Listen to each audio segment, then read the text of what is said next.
श्रीगणेशाय नमः। श्रीमहालक्ष्म्यै नमः। श्रीलक्ष्मीकवचम्। ॐ अस्य श्रीलक्ष्मीकवचस्तोत्रस्य श्री ईश्वरो देवता अनुष्टुप् छन्दः श्रीलक्ष्मीप्रीत्यर्थे पाठे विनियोगः। ॐ लक्ष्मी मे चाग्रतः पातु कमला पातु पृष्ठतः नारायणी शीर्षदेशे सर्वाङ्गे श्रीस्वरूपिणी रामपत्नी तु प्रत्यङ्गे सदावतु समेश्वरी विशालाक्षी योगमाया कौमारी चक्रिणी तथा जयदात्री धनदात्री पाशाक्षमालिनी शुभा हरिप्रिया हरिरामा जयङ्करी महोदरी कृष्णपरायणा देवी श्रीकृष्णमनमोहिनी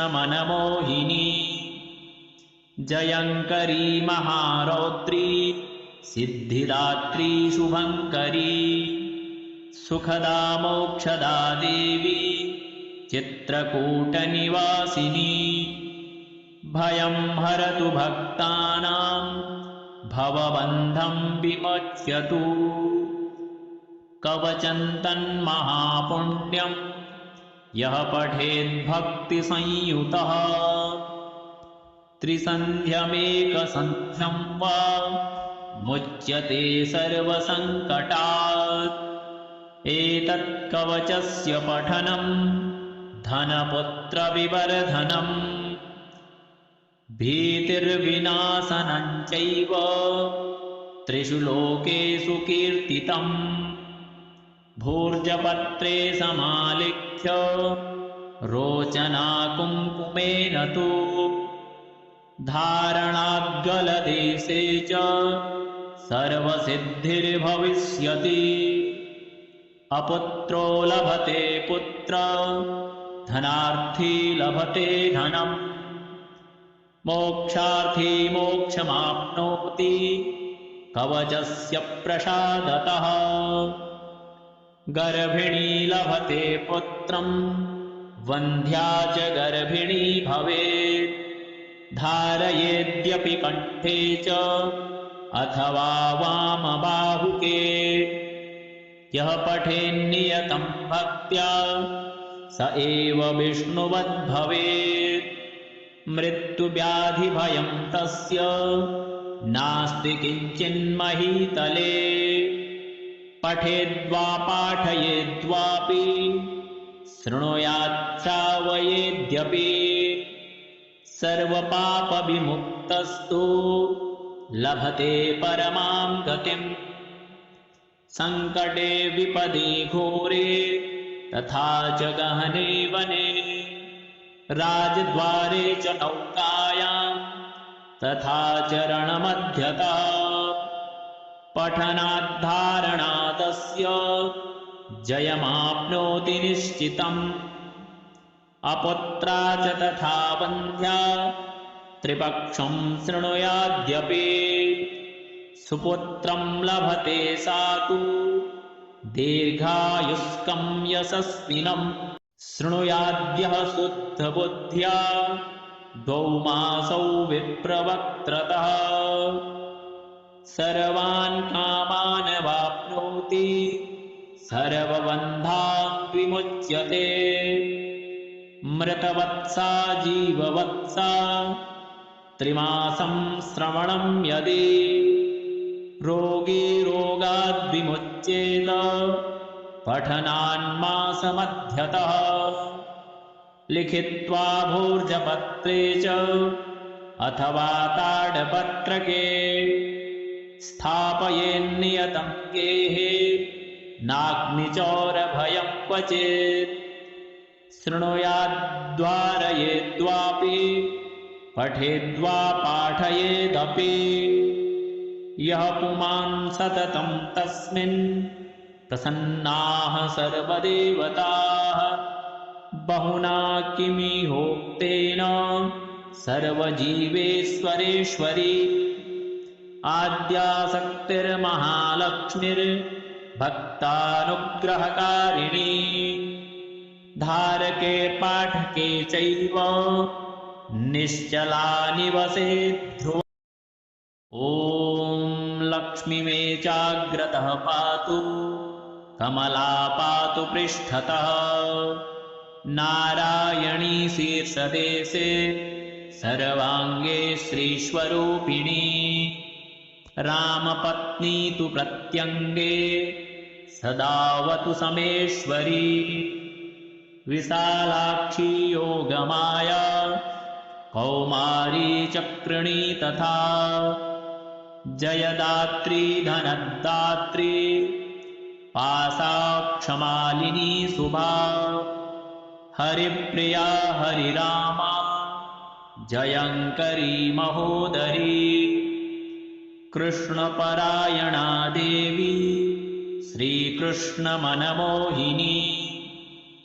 जयङ्करी महारौद्री सिद्धिदात्री शुभङ्करी सुखदा मोक्षदा देवी चित्रकूटनिवासिनी भयं हरतु भक्तानां भवबन्धं विमोच्यतु कवचं तन्महापुण्यं यः पठेद्भक्तिसंयुतः त्रिसन्ध्यमेकसन्ध्यं वा मुच्यते सर्वसङ्कटात् एतत् कवचस्य पठनं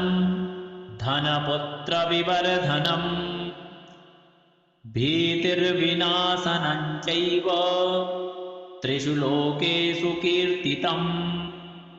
भूर्जपत्रे समालिख्य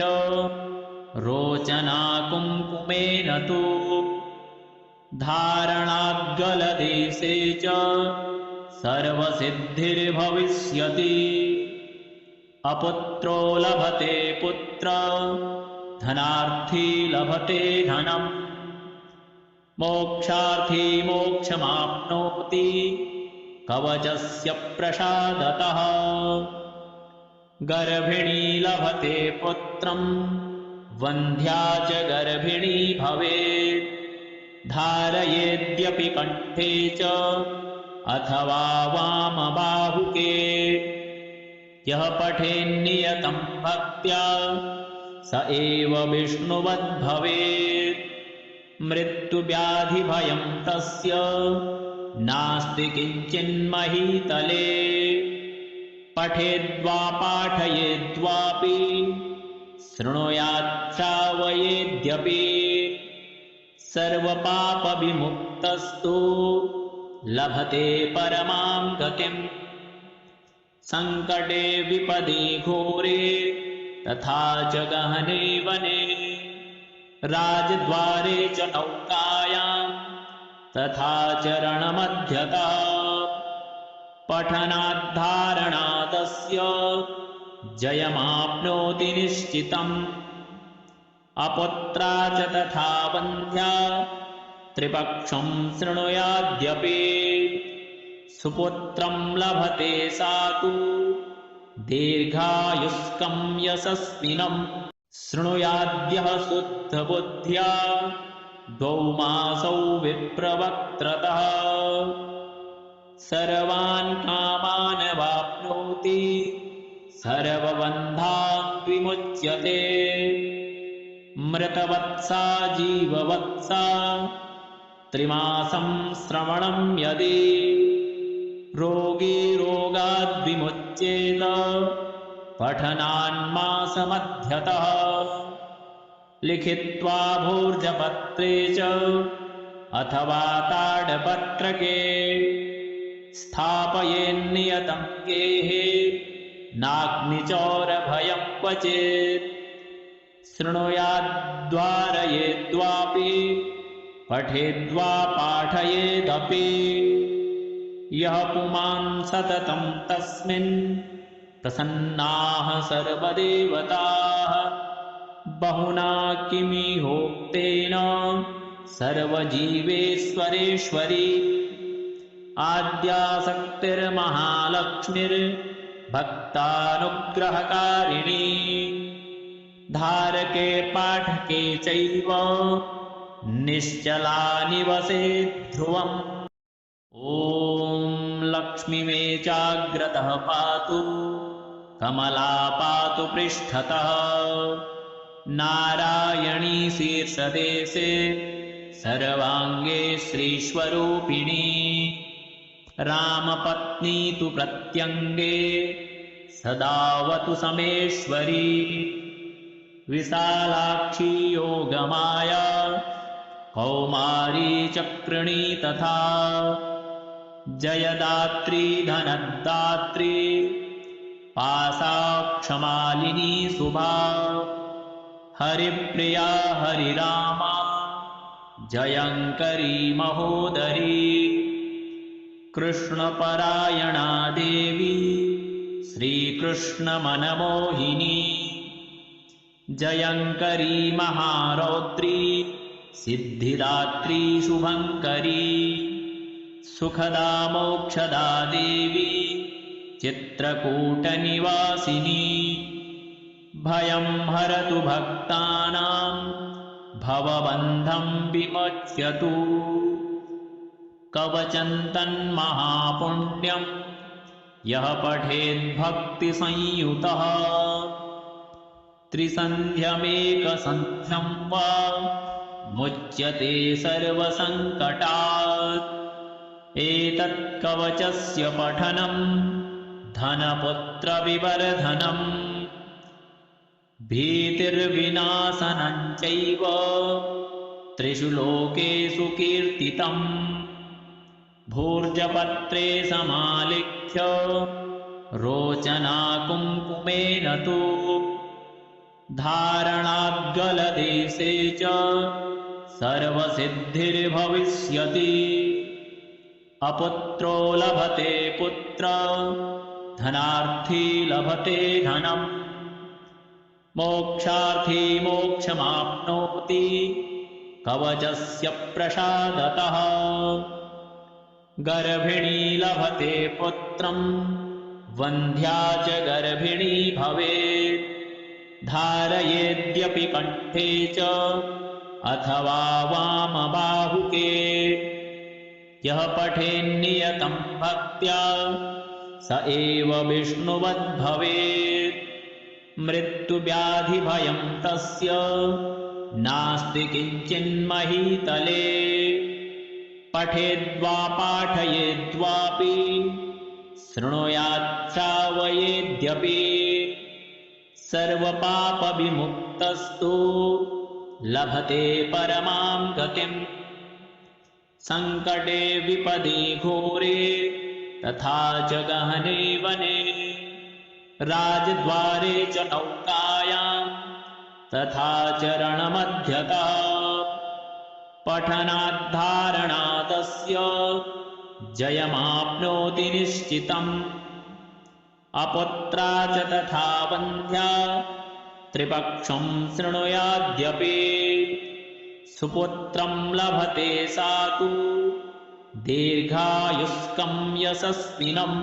शृणुयाद्यः शुद्धबुद्ध्या द्वौ मासौ विप्रवक्त्रतः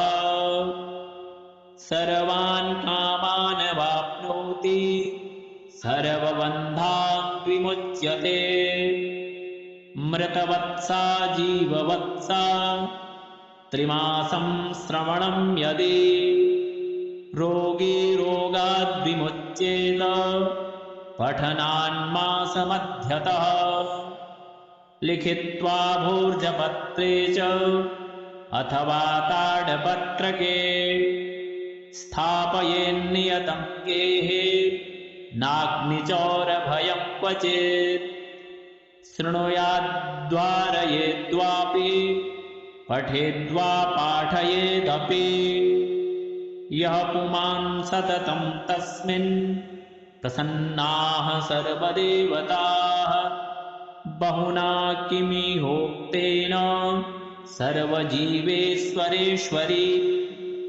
आद्यासक्तिर्महालक्ष्मीर्भक्तानुग्रहकारिणी धारके पाठके चैव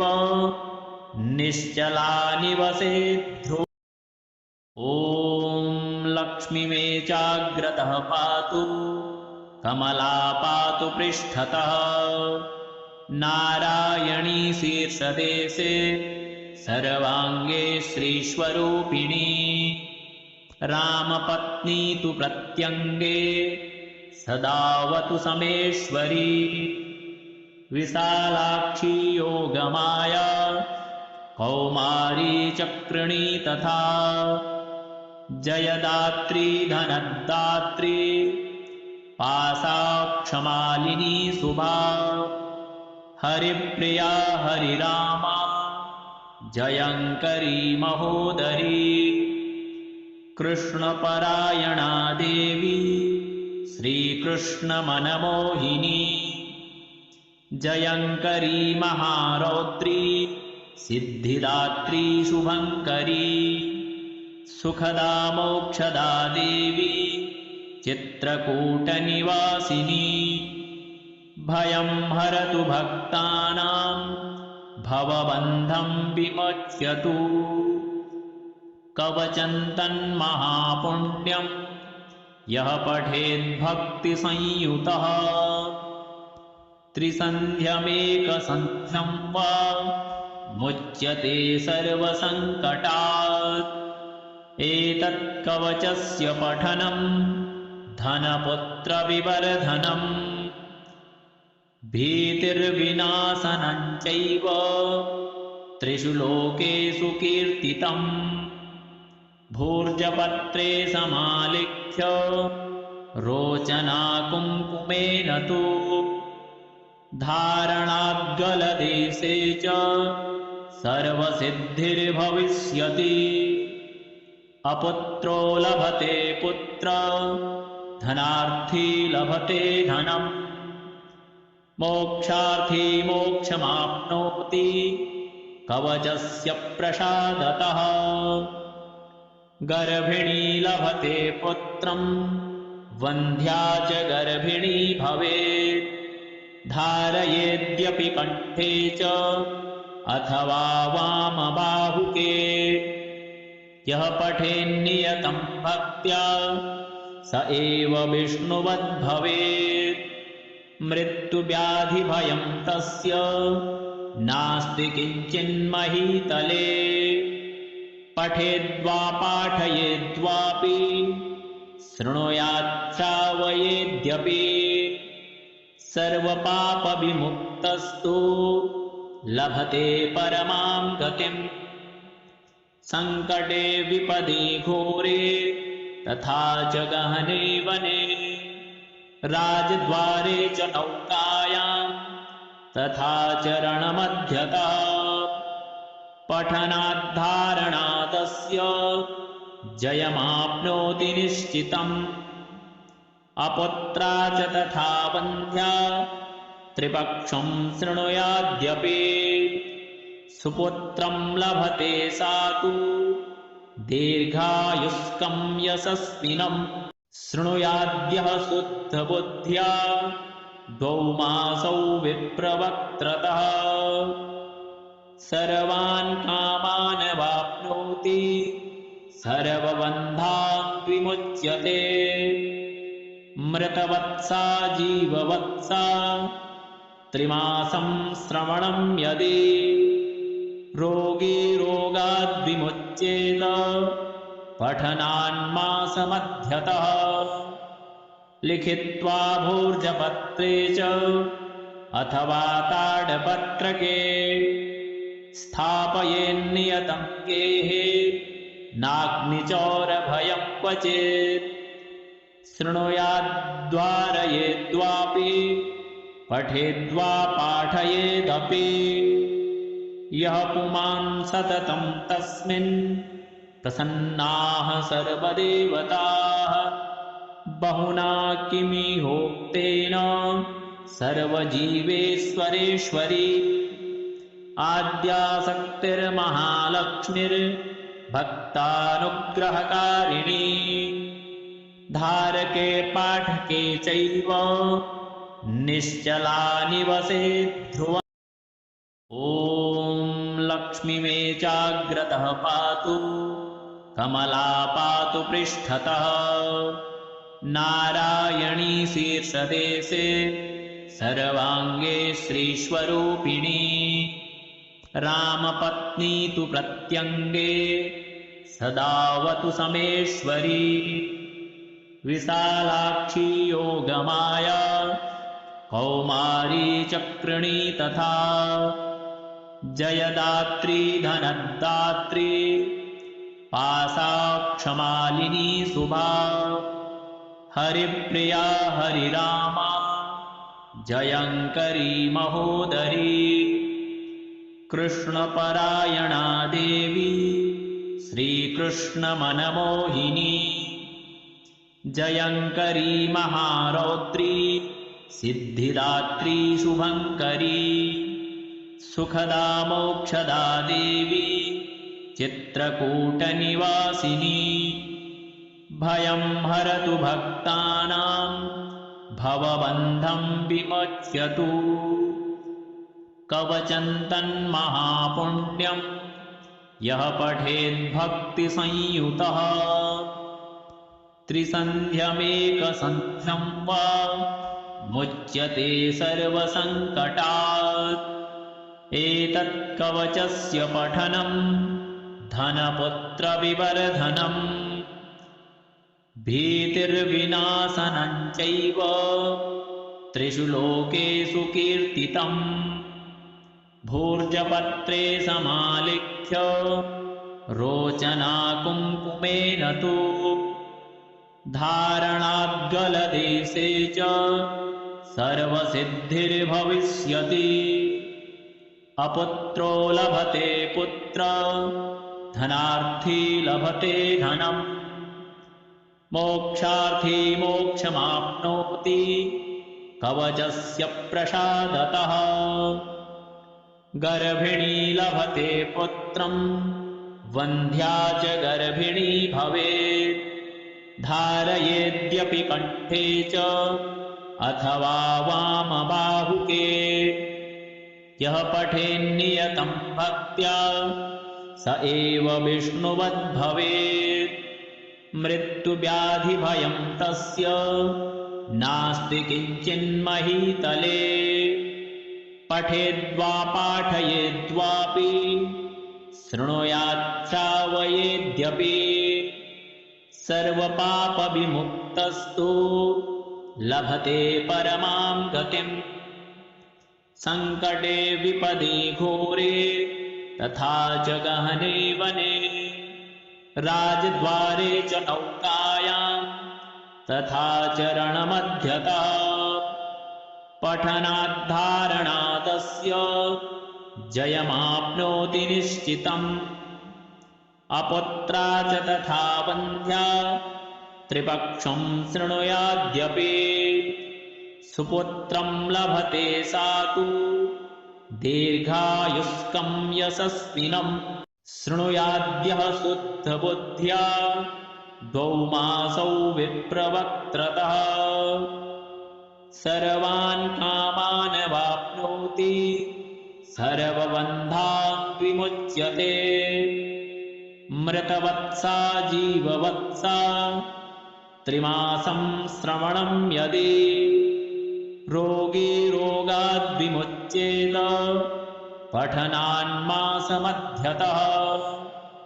लिखित्वा भोर्जपत्रे च अथवा ताडपत्रके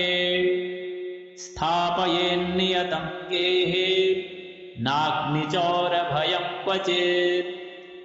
शृणुयाद्वारयेद्वापि पठेद्वा पाठयेदपि यः पुमान् सततं तस्मिन् प्रसन्नाः सर्वदेवताः बहुना किमिहोक्तेन सर्वजीवेश्वरेश्वरी आद्यासक्तिर्महालक्ष्मीर् भक्तानुग्रहकारिणी धारके पाठके चैव निश्चला निवसेत् ध्रुवम् ॐ लक्ष्मी मे चाग्रतः पातु कमला पातु पृष्ठतः नारायणी शीर्षदेशे सर्वाङ्गे श्रीस्वरूपिणी रामपत्नी तु प्रत्यङ्गे सदावतु समेश्वरी विशालाक्षी योगमाया कौमारी चक्रिणी तथा जयदात्री धनदात्री पाशाक्षमालिनी शुभा हरिप्रिया हरिरामा जयङ्करी महोदरी कृष्णपरायणा देवी श्रीकृष्णमनमोहिनी जयङ्करी महारौद्री सिद्धिदात्री शुभङ्करी सुखदा मोक्षदा देवी चित्रकूटनिवासिनी भयं हरतु भक्तानां भवबन्धं विमोच्यतु कवचं तन्महापुण्यं यः पठेद्भक्तिसंयुतः त्रिसन्ध्यमेकसन्ध्यं वा मुच्यते सर्वसङ्कटात् एतत् कवचस्य पठनं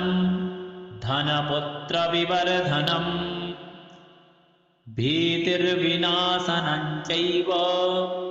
त्रिषु लोकेषु कीर्तितम् भूर्जपत्रे समालिख्य रोचना कुङ्कुमेन तु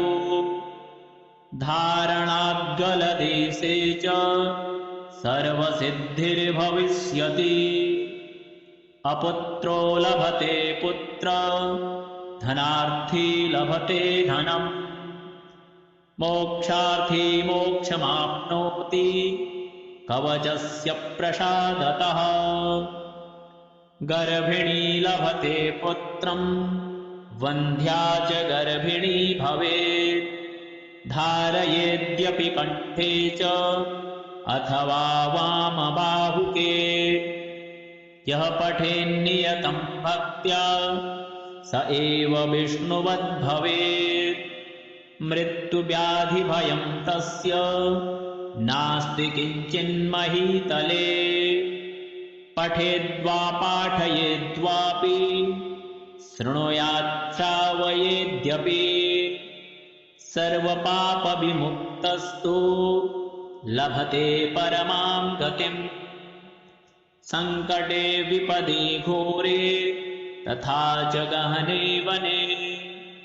राजद्वारे च नौकायां तथा च रणमध्यतः पठनाद्धारणादस्य जयमाप्नोति निश्चितम्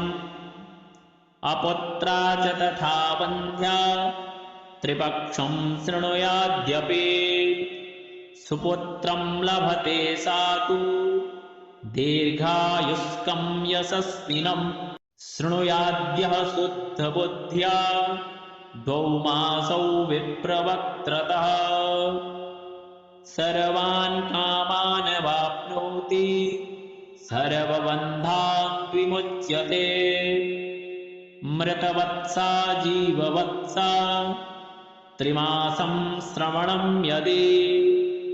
रोगी रोगाद्विमुच्येत पठनान्मासमध्यतः लिखित्वा भोर्जपत्रे च अथवा ताडपत्रके स्थापयेन्नियतं गेहे नाग्निचौरभयं क्वचित्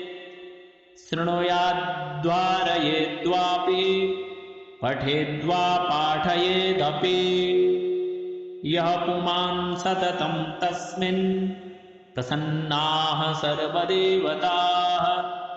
बहुना किमिहोक्तेन सर्वजीवेश्वरेश्वरी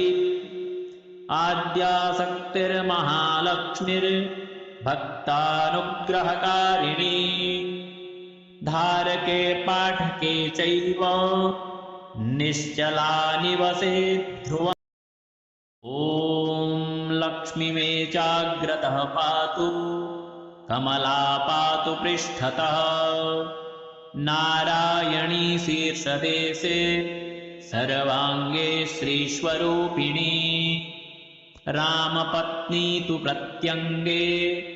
सदावतु समेश्वरी,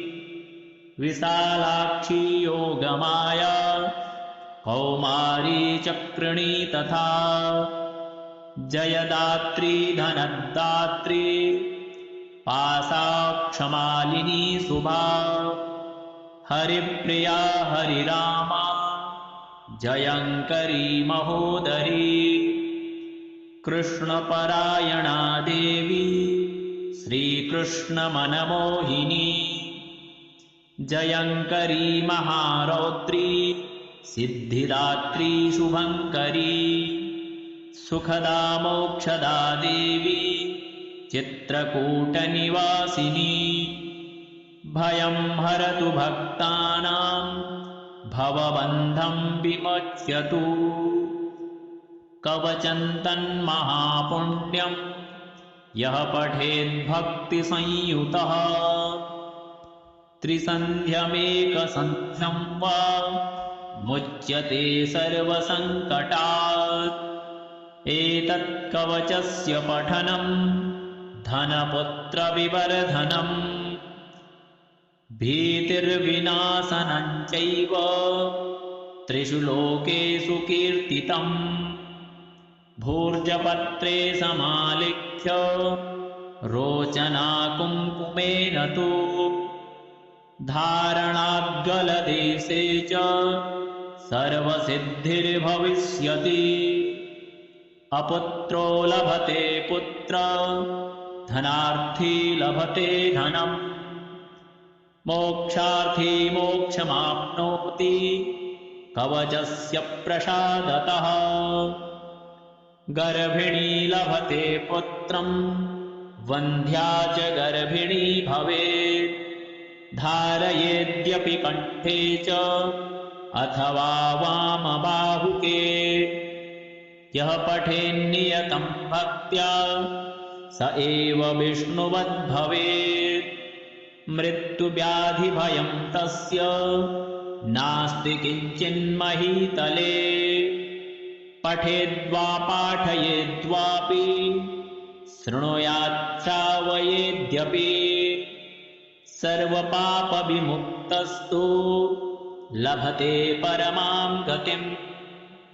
सङ्कटे विपदे घोरे तथा च गहने वने, राजद्वारे च नौकायां तथा च रणमध्यतः, पठनाद्धारणादस्य जयमाप्नोति निश्चितम्, अपुत्रा च तथा वन्ध्या त्रिपक्षं शृणुयाद्यपि, सुपुत्रं लभते सा तु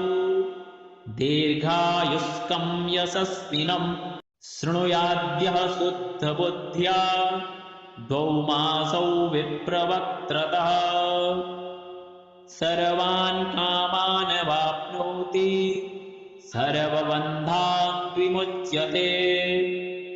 मृतवत्सा जीववत्सा त्रिमासं श्रवणं यदि, रोगी रोगाद्विमुच्येत पठनान्मासमध्यतः, लिखित्वा भोर्जपत्रे च अथवा ताडपत्रके,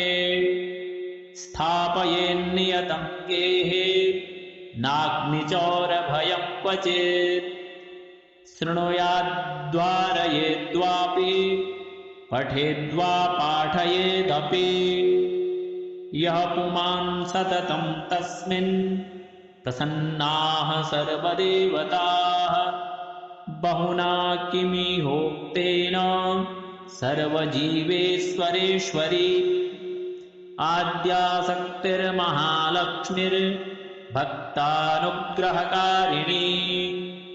धारके पाठके चैव निश्चला निवसेत् ध्रुवम्। ॐ लक्ष्मी मे चाग्रतः पातु, कमला पातु पृष्ठतः, नारायणी शीर्षदेशे, सर्वाङ्गे श्रीस्वरूपिणी, रामपत्नी तु प्रत्यङ्गे, सदावतु समेश्वरी, विशालाक्षी योगमाया, कौमारी चक्रिणी तथा, जयदात्री धनदात्री, पाशाक्षमालिनी शुभा, हरिप्रिया हरिरामा, जयङ्करी महोदरी, कृष्णपरायणा देवी, श्रीकृष्णमनमोहिनी, जयङ्करी महारौद्री, सिद्धिदात्री शुभङ्करी, सुखदा मोक्षदा देवी, चित्रकूटनिवासिनी, भयं हरतु भक्तानां, भवबन्धं विमोच्यतु, कवचं तन्महापुण्यं, यः पठेद्भक्तिसंयुतः, त्रिसन्ध्यमेकसन्ध्यं वा, मुच्यते सर्वसङ्कटात्। एतत्कवचस्य पठनं धनपुत्रविवर्धनम्, भीतिर्विनाशनं चैव, त्रिषु लोकेषु कीर्तितम्। भूर्जपत्रे समालिख्य, रोचना कुङ्कुमेन तु, धारणाद्गलदेशे च, सर्वसिद्धिर्भविष्यति। अपुत्रो लभते पुत्र, धनार्थी लभते धनम्, मोक्षार्थी मोक्षमाप्नोति, कवचस्य प्रसादतः। गर्भिणी लभते पुत्रं, वन्ध्या च गर्भिणी भवेत्, धारयेद्यपि कण्ठे च, अथवा वामबाहुके। यः पठेन्नियतं भक्त्या, स एव विष्णुवद्भवेत्। मृत्युव्याधिभयं तस्य, नास्ति किञ्चिन्महीतले। पठेद्वा पाठयेद्वापि, शृणुयात् श्रावयेद्यपि, सर्वपापविमुक्तस्तु, लभते परमां गतिम्। सङ्कटे विपदि घोरे, तथा च गहने वने, राजद्वारे च नौकायां, तथा च रणमध्यतः, पठनाद्धारणादस्य, जयमाप्नोति निश्चितम्। अपुत्रा च तथा वन्ध्या, त्रिपक्षं शृणुयाद्यपि, सुपुत्रं लभते सा तु, दीर्घायुष्कं यशस्विनम्। शृणुयाद्यः शुद्धबुद्ध्या, द्वौ मासौ विप्रवक्त्रतः, सर्वान् कामान् वाप्नोति, सर्वबन्धान् विमुच्यते। मृतवत्सा जीववत्सा, त्रिमासं श्रवणं यदि, रोगी रोगाद्विमुच्येत, पठनान्मासमध्यतः। लिखित्वा भूर्जपत्रे च,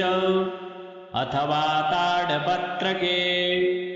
स्थापयेन्नियतं गेहे, नाग्निचौरभयं क्वचित्। शृणुयाद्वारयेद्वापि, पठेद्वा पाठयेदपि, यः पुमान् सततं तस्मिन्, प्रसन्नाः सर्वदेवताः। बहुना किमिहोक्तेन, सर्वजीवेश्वरेश्वरी, आद्यासक्तिर्महालक्ष्मीर्भक्तानुग्रहकारिणी, धारके पाठके चैव, निश्चला निवसेत् ध्रुवम्। ॐ लक्ष्मी मे चाग्रतः पातु कमला पातु पृष्ठतः नारायणी शीर्षदेशे सर्वाङ्गे श्रीस्वरूपिणी रामपत्नी तु प्रत्यङ्गे सदावतु समेश्वरी विशालाक्षी योगमाया कौमारी चक्रिणी तथा जयदात्री धनदात्री पाशाक्षमालिनी शुभा हरिप्रिया हरिरामा जयङ्करी महोदरी कृष्णपरायणा देवी श्रीकृष्णमनमोहिनी जयङ्करी महारौद्री सिद्धिदात्री शुभङ्करी सुखदा मोक्षदा देवी चित्रकूटनिवासिनी भयं हरतु भक्तानां भवबन्धं विमोच्यतु कवचं तन्महापुण्यं यः पठेद्भक्तिसंयुतः त्रिसन्ध्यमेकसन्ध्यं वा मुच्यते सर्वसङ्कटात् एतत् कवचस्य पठनं धनपुत्रविवर्धनम् भीतिर्विनाशनं चैव त्रिषु लोकेषु कीर्तितम् भूर्जपत्रे समालिख्य रोचना कुङ्कुमेन तु धारणाद्गलदेशे च सर्वसिद्धिर्भविष्यति अपुत्रो लभते पुत्र धनार्थी लभते धनम् मोक्षार्थी मोक्षमाप्नोति कवचस्य प्रसादतः गर्भिणी लभते पुत्रं वन्ध्या च गर्भिणी भवेत् धारयेद्यपि कण्ठे च अथवा वामबाहुके यः पठेन्नियतं भक्त्या स एव विष्णुवद्भवेत् मृत्युव्याधिभयं तस्य नास्ति किञ्चिन्महीतले पठेद्वा पाठयेद्वापि शृणुयाच्छ्रावयेद्यपि सर्वपापविमुक्तस्तु लभते परमां गतिम् सङ्कटे विपदे घोरे तथा च गहने वने राजद्वारे च नौकायां तथा च रणमध्यतः पठनाद्धारणादस्य जयमाप्नोति निश्चितम् अपुत्रा च तथा वन्ध्या त्रिपक्षं शृणुयाद्यपि सुपुत्रं लभते सा तु दीर्घायुष्कं यशस्विनम् शृणुयाद्यः शुद्धबुद्ध्या 2 मासौ विप्रवक्त्रतः सर्वान् कामान् वाप्नोति सर्वबन्धान् विमुच्यते मृतवत्सा जीववत्सा 3 मासं श्रवणं यदि रोगी रोगाद्विमुच्येत पठनान्मासमध्यतः लिखित्वा भूर्जपत्रे च अथवा ताडपत्रके स्थापयेन्नियतं गेहे नाग्निचौरभयं क्वचित् शृणुयाद्वारयेद्वापि पठेद्वा पाठयेदपि यः पुमान् सततं तस्मिन् प्रसन्नाः सर्वदेवताः बहुना किमिहोक्तेन सर्वजीवेश्वरेश्वरी आद्यासक्तिर्महालक्ष्मीर्भक्तानुग्रहकारिणी धारके पाठके चैव निश्चला निवसेत् ध्रुवम्